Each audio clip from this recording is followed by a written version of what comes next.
Hello, my lovely listeners and my lovely viewers. Welcome to the eclipse season. It's starting and also is going to be New Year, Chinese New Year. So I thought that was a really good time to come on. And I have been missing talking to you a lot. Uh, I haven't been on for some time because I am going through my own a sort of another life update, I guess, or just some time to be peaceful and to rest and to calm my nervous system down. So because I always speak to you as a almost like a channeling, or I don't have any script, all the scripts that are running, I always just run them when I walk. They are thoughts coming to me of things that I really would like to share, or some sort of energies that I feel like maybe my listeners or people around would like to um, have some advice on, or maybe listen to my experiences. And I've also mentioned many times that just talking like this to you is just kind of one-way communication, which although it's not ideal, I do hope that it initiates your own internal dialogue. And for many of the episodes now, the theme of encouragement and self-love and confidence is kind of weaving in many times. And as much as I would like to maybe talk about something else, this is the subject that I wanted to again talk about, and maybe starting with the sort of the theme of belonging and also rejection. This was one of my themes for the last couple of weeks. The theme of belonging and the questions of what does it mean that I belong somewhere? What is my belonging feeling? How do I feel that? What does this mean for me? And for many of us, we don't really might be thinking like this, that belonging is important, but obviously it's very important. And I think belonging and rejection, they really correlate together. They are two topics, subjects, aspects that are very correlated. They are they are binded together. And the sense of belonging is about, yeah, it could be anything. I used to belong to a specific age group, and now I belong to another age group. How do I feel in this? I have my friends, group friends in one country, and I also have this in this country. I have neighbors to which group I belong. I haven't chosen this group like my friends, or obviously my family, if we say that we choose the family that we are going into before our birth as the souls. So this one is just it happens, or obviously every person that is given to us on our walk on earth is a lesson, and other situations, that's something that we are there for a reason to go through that. So that's a kind of underlying meaning of everything. But some of the groups and situations and environments, I kind of belong to these places, to the group of people, almost as is by luck. And so what happened to me was that I went to see my family, and usually I see my friends there, but for some reason those friends, whatever reasons there were, some friends were busy, or they were not really responding to my messages or my calls, and that's what kind of sparked my is almost, with me, is almost like a worry, like why do they not respond. I felt a little bit rejected, and I felt like the sense of belonging that I always had when I came to visit my family was sort of breaking, and I was thinking and asking myself, where do I really belong? Do I want to belong, or do I want to belong to sort of group or people that I don't see very often? Or is belonging just a feeling, or is that actual communication? And in these groups that I am in, and with friends or with family, I have changed so much since whatever 5-10 years ago.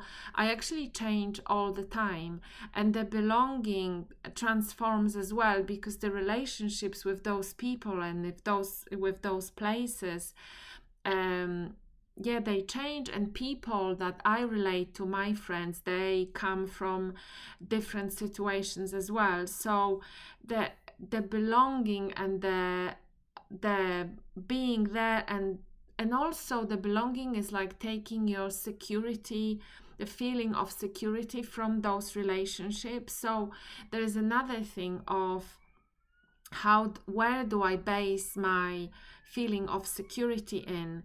Is it coming from the space of belonging, and in the space of, if I am being rejected, therefore I don't feel secure? That was kind of, and these are open questions to you. I would be really curious about your sense of belonging. And do you take, if you look at the relationships and the belonging and the rejections, or the rejections, as if quote unquote, as if someone is not responding or taking a long time to respond? And I'm talking about kind of like established relationship, people that you know, that are your close friends, or maybe friends that you know for a long time, and sort of this feeling of, how do you feel if you don't have this kind of clear communication necessary with them? How do you feel if you decide, or if you just put it on, like it's not priority when you're responding to your friends? And obviously for me, the first thing was, I did feel, in a way, I did feel rejected. But also then I realized that we all go through different stages in life, and that I choose my friends and I choose my reactions. So if and also it's okay if I feel rejected. It's just one of the feelings that is going through me, and it helps me to look into, where do I take my security from? And if that security is about, I have lots of friends, or I have this group of friends, and therefore I feel secure. Which obviously I was speaking to someone else, and there's one of the family members at the university, and this is the time when we establish those relationships, especially that if we left our town or our country even, and we have to forge new relationships. And it's the same with any work situation, or if you go out dating, or if you outgrown your friends and kind of get to know new people. It's hard. It's and I don't want to use this, it's hard, it's challenging, and it's not comfortable going out of your kind of shell. But also in the same time, it's like instinctual. We know that it's hard to be by ourselves, and this is also historically or genetically of when people used to be in tribes, or they used to be in groups. We just feel more comfortable in groups. We just feel more secure in groups. But also we are such individuals, especially not only especially, but we are individuals now in times where this individuality is quite enhanced, and everything is so set up that we could be by ourselves. We have delivery, we can work online, we are very self-sufficient, so we don't have to gather into couples or into groups to sustain ourselves.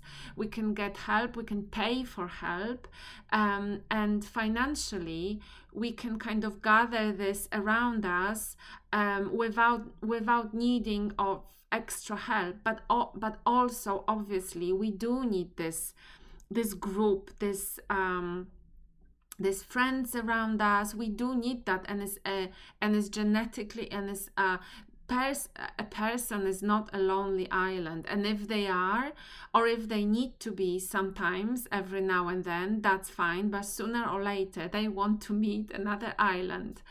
And I actually went for that, to be with group, to be with my family, and I felt like I needed this. But after working a long time online, not really seeing that many people, I felt like I need physically to be in the room with my family, and it actually really helped me. Another thing that really helped me was actually something that I paid for. So I went for a massage. So the physical contact of two people, and one performing a massage on the other, it's really important, especially if you don't get to have this contact sort of every day. So the touch is really important, and I know that, and I recognize that. And again, obviously it might not be for everyone. Not everyone would need this physical contact, and very often it's about hugging your pets, your animals. I talked about this as well, but the physical contact, the touch, it does calm your nervous system a lot, especially if you kind of don't receive this on a daily basis. And so it's very important that you hug your friends, for example, if you don't get that. So I really made the point of hugging my friends when I see them. Also hugging my parents. My parents are not a very huggable person. The hugging is not really a culture how I grew up, and I miss that, I miss that a lot, and therefore going for a massage really helped me, and I recognize that that was needed. But again, that was something that was I don't want to say not natural, but sort of received as a service. And on energetical level, obviously both of the parties receive the energy of the other person, and I'd like to think that my energy was really good, was really calm. I made sure I was really kind to this person. The kindness that comes from one person to another can be really felt. So hopefully, because I care about my own energy, and because I want to stay open, and I want to only share good energy, I hope that the person who was there performing the service also received this good energy, also in form of financial energy as well. So I think that's very nice way of putting it out there. Obviously other services like gong baths and everything that is mentoring and coaching and everything that's offered from one person to another is a form of energy as well, that is there for us to use, the same as me speaking to you and hopefully sparking some or initiating some thoughts. So that's about the belonging to the group is important, but also another part of this is outgrowing a group or being in an environment when you don't feel like you belong, and how do you deal with that? You are in the university environment or you are in a work environment and you feel like outcast. I'd say, first of all, to think that many people think like this. Many people feel like outcasts, and very often they just try to, be someone who would be likable, or adjust themselves. So a lot of people are adjusting, and some of the people are better in adjusting, and some obviously are not that great. And some people don't like compromising their authenticity, right? But I think that being curious about people, being open, and not non-judgmental straight away, and also thinking about how do we feel about ourselves. So do we feel like we don't belong, and we make ourselves victims? So, oh, I cannot find anyone there, I'm so different, everyone is this way, and I am this way. I mean, the way thinking like this is not really helpful. So I think the best way is to recognize that all of us is individual, and all of us go through different things, and you might be different, and you might be more clever, or more this or less that, or obviously come from a different background. But talking to other people, and it's my experience as a coach, my experience as a mentor, majority of people, or a lot of people, really, if you really speak to them, and if they really open up, they might feel really different, or they are not on this level of reflection that they would even think about it like that. They wouldn't reflect on it at all. They would just get on and just do things, and just say, work is work, this is my work persona, this is my family persona, and it's kind of very automatic. Is the more you start thinking, the more emotional, the more reflective you are, the more you see those nuances, and the more sometimes it can be sort of even more problematic, because really sensitive people, or highly sensitive people, if you are one of them, they will feel more, and sometimes it's more difficult, because you are like this fly, like that had eyes that see all around, and have got like millions of little eyes in one eye. You see many things, you see more things, you feel more things, and you are able to feel them, and you are able to reflect and think of them. It doesn't mean that other people don't have this, they just don't see the need, they just don't use it. So this is kind of like a difference, but it doesn't mean that they cannot do that. Of course they can, and if you ask them, they would probably, and it would be revelation for them. For many people it's like that. So going into the victim mode is not really helpful for you. Think about the ways you can make yourself belong, even if it's like the smallest group, or if that's completely not possible. I think the reflecting and bringing it back to yourself of what's really, how do I feel, when do I feel secure? I am my friend as well, and my security feeling of love also comes from me, not from the outside. And obviously being grateful as well for the people you have in your life. So the fact that you are able to call whoever you are able to call part of you, someone from your family, someone from your friends, or even your pet. Or if it happens that at this very moment, and this very, very minute, you don't have anything like this, or anything like physical, you are not alone. And you are here for a reason. I've been saying, and it kind of comes back to the same thing, because sometimes really when you kind of stop and think, at this very moment I don't have anyone to call, I don't have anyone to speak to, and the security, the belonging, and the rejection also, it can be really highlighted.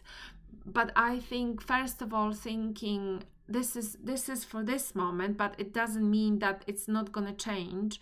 Nothing lasts forever, and this moment does not represent the whole life. And the second thing is about going back to yourself, and also knowing that you are not here. You are not lonely. You are not here. The whole universe is with you, and you are the whole universe inside you. And looking at the world as a particle, as an experiment of life, and experiencing this life as a joy. Only because you can drink morning coffee, because you can have a walk outside, because you are at this uni and you are learning a lot. So kind of going back to the appreciation, and then obviously from that anything can happen, because you always have options. And some things like joining a chess club, whatever, that that there are many things, and I don't even have to say about things that you can help with, and go to a shelter or whatever. Just never think that there are no options, because there are always options, always. Helping in the library, I don't know, going and working as a lollipop lady, whatever thing, finding something that you are passionate about, going to the gym, if it's half price or just trying. For me also, when I spend the days at home, one of the things is going to the gym in the evening, and being a belonging, and being a part of the group of the people that exercise, having like a class, and having those little interactions and getting to know people as well, because the more you go, the more interactions you have. And obviously, going back to my friends, I, for example, used to have a stronger relationship with another, I don't know, girl who had exactly the same circumstances in life as me. But then her circumstances changed, and she doesn't have this kind of relation to life or the same circumstances as me. Therefore, maybe our bond is not as tight. And she is in the couple now, so very often, as it happens, people get really busy with, especially when they are new moms or when they get new boyfriends, new girlfriends. You must have experienced that. So it's about us understanding and kind of coming out from the, she doesn't see me, she doesn't have time for me now, then going more into understanding she's in a different, or he is in a different stage of life.